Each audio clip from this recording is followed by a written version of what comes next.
Welcome back, Night Owls. Tonight, I bring you a story about a mysterious doll, a toy meant to bring comfort and joy, but instead, it brought something far more sinister. So settle in, dim the lights, and listen closely to the tale of the doll maker's curse. It started with a doll, a small, delicate thing made of porcelain with pale, cracked skin and empty, unblinking glass eyes.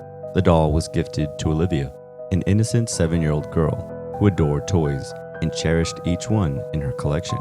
But this doll was different. It arrived on her doorstep in a brown, unmarked box with a note attached. The note read simply, "My name is Honora. Take care of me, and I'll take care of you." Olivia's parents were unnerved. Who had left the doll? Why had it been abandoned? But Olivia was enchanted. She begged her parents to let her keep it, and reluctantly, they agreed. Honora quickly became Olivia's favorite toy. She brushed the doll's tangled brown hair, polished her cracked porcelain skin, and dressed her in different clothes each day.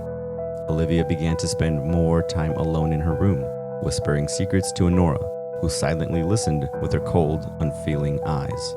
Then, strange things began happening around the house. It started small. Olivia's other dolls would vanish, only to be found later, torn apart and broken. Then came the whispers. Olivia's parents would hear soft, unintelligible murmurs coming from her room at night.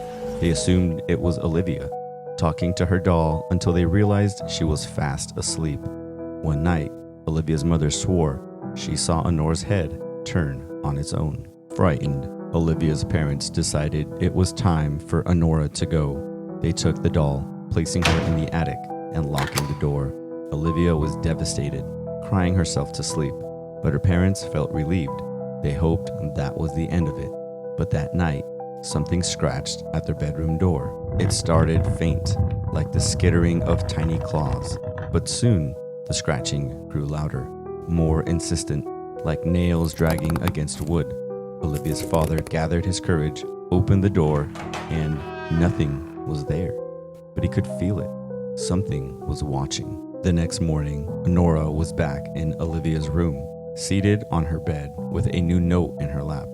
"I told you, I'll take care of her." Terrified, Olivia's parents tried everything to get rid of the doll.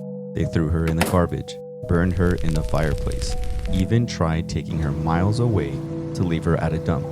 But every time, Honora returned, always sitting on Olivia's bed, a new note in hand. "I don't like to be left alone." Olivia began to change. She no longer smiled or laughed, and her skin grew pale. She barely spoke and wouldn't leave Honora's side. Her parents, desperate, tried one last time to destroy the doll, but as they lifted her, a sharp pain seared through their hands, as if the doll's cold porcelain fingers were digging into their flesh. They dropped Honora, horrified as they saw faint red scratches on their hands.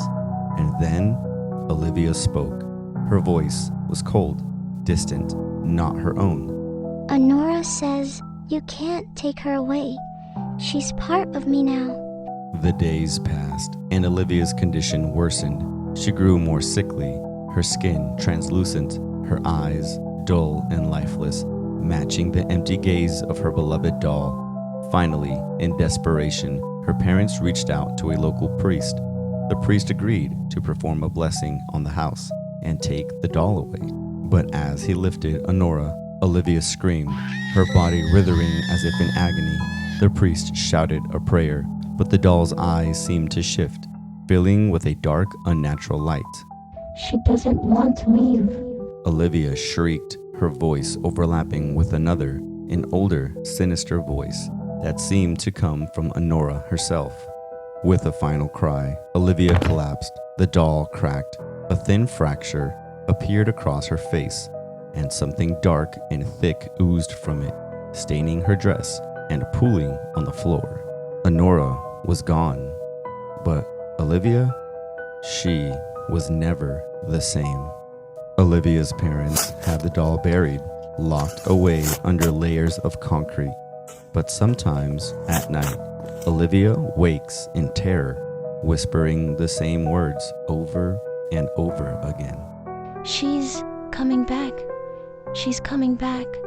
Until we meet again, my fellow night owls, under the cover of darkness.